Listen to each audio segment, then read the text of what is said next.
Karma is dependent on, listen carefully, karma is dependent on action, motivation, and object. Kulung, right? Your motivation, the action, and then the object, you. Alright, so if I lie to Cindy, if I steal from Cindy, is it worse than if I steal from a homeless person that has just $1 left? What's worse? Of course, because they'll suffer even more than her. But do I collect negative karma from stealing from her? Yes. Of course I do. But because she won't starve, the karma is negative. If I steal from a homeless person, it's even worse. If I steal from a very sick person, a very old person, if I steal from the temple, it's even worse. Why? Because object, action, and motivation. Everybody got that? Everybody understand? So therefore, if the object is an enlightened being, Lord Buddha, Lama Tsongkhapa, Tara, Manjushri, Vajrapani, Chenesik, if the object is an enlightened being, Doji Shukden, Mahakala, Kalarupa, Veshavana, Tendentamo, if the object is an enlightened being, also the action is multiplied. So if I prostrate to Cindy, depends on my motivation, it's pretty much neutral.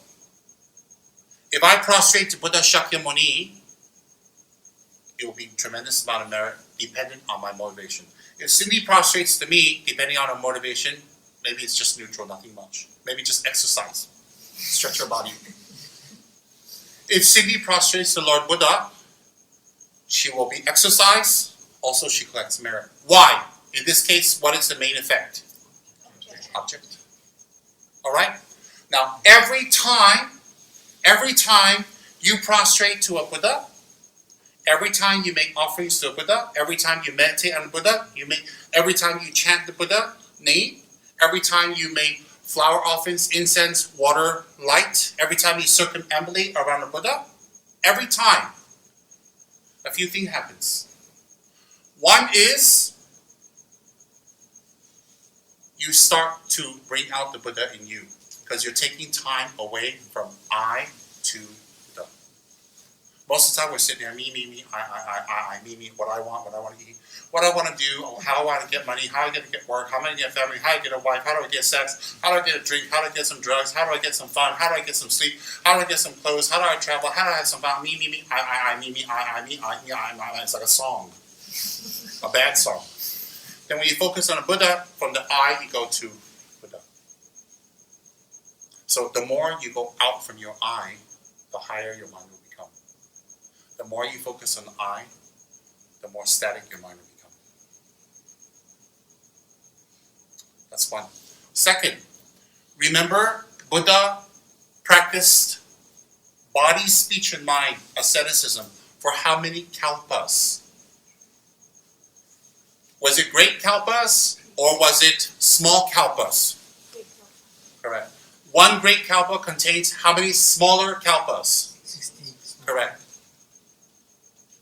So can you imagine that you're prostrating to someone who has kept his body pure for 3 great kalpas?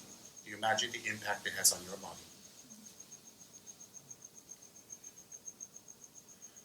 Can you imagine you offer incense to a person who has freedom of speech, no negative speech for 3 kalpas? Can you imagine what you're doing for your speech and the karma you're collecting for your speech? Okay? Now, that is why Buddhists make Buddha statues. That is why we create Buddha statues, big ones, and we decorate it. We're not worshiping the statue.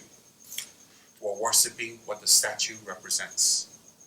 Ignorant colonial people in the past, or missionary people in the past, put down Hinduism, Taoism, Buddhism. They dare criticize when they have not studied it. And say we're praying to idols. That's very negative. They're praying to idols. We're not praying to idols, and if we are, that's our right. I mean, I'm not going to go to hell. Why do I go to hell by praying to idol? Because you said so. Oh, but it's in their book, their Bible. Who wrote your Bible? I have no idea. So what am I trying to say? I'm not here to criticize anyone. Buddhists are not perfect either. So what am I trying to say here? What I'm trying to say is this, is we're not praying to the statues. We are praying to what the statue represents because we don't have the perfection of meditation to visualize a Buddha. So a statue is to help us focus on a Buddha. Can you imagine getting your 80-year-old grandmother sit down, let me teach you about refuge, and you tell her to meditate on Buddha? She's like, she can't even stay awake. She's old, she's sick, she's not well. So a statue here, Mama, Grandmama, please focus on Buddha. Oh, okay, like that. That's the purpose. So because the Buddha's body has such great benefits, we make as many statues as we can. We sponsor statues. We promote statues. We make it as big as we can.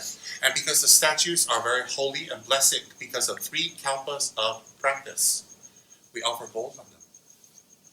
What's the most precious substance on this earth that's pretty much believed by everyone to be the most precious? What's the most precious? Gold. All right? So if you have gold, you're rich. So if you take a little bit gold out, you open your hand because you're stingy, and you take a little bit gold out, and you offer on the Buddha, you lessen your stinginess immediately. And you collect the merit to achieve the achievements Buddha has achieved. That's why people offer gold on the Buddha. That's why people offer jewelry on the Buddha. That's why people offer ornaments on the Buddha. People are not offering ornaments on the Buddha because he's going to some party. He's going to some rave party. He has to look good. People are not offering ornaments on a Buddha because he's ugly, he needs makeup. You understand what I mean? People are offering it on the Buddha because you're offering precious items that you're attached to the Buddha to gain the very qualities he has.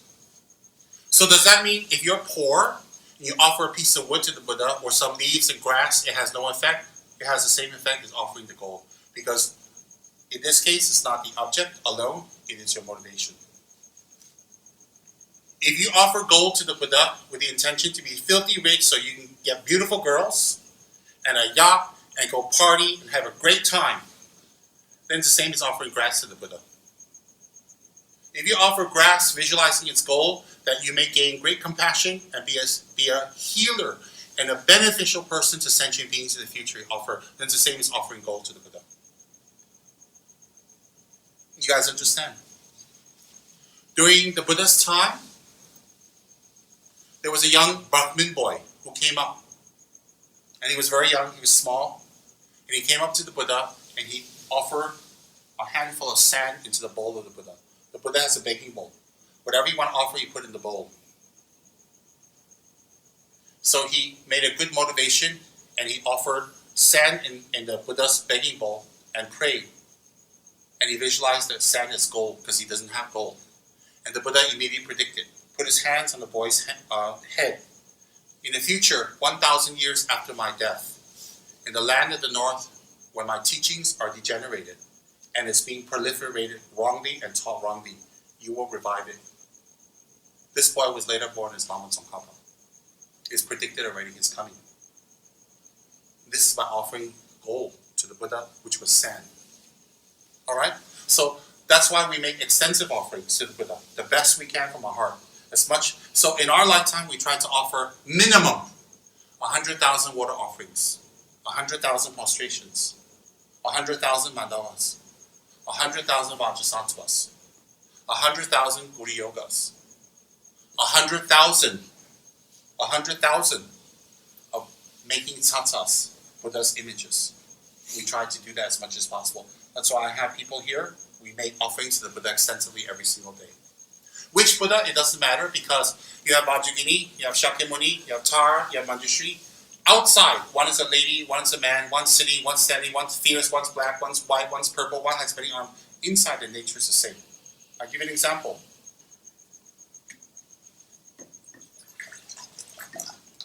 This is what kind of container? Plastic. Color? What's inside? Water. What kind of container? What's inside? Water. Are they different? Yes. Yeah, they're different.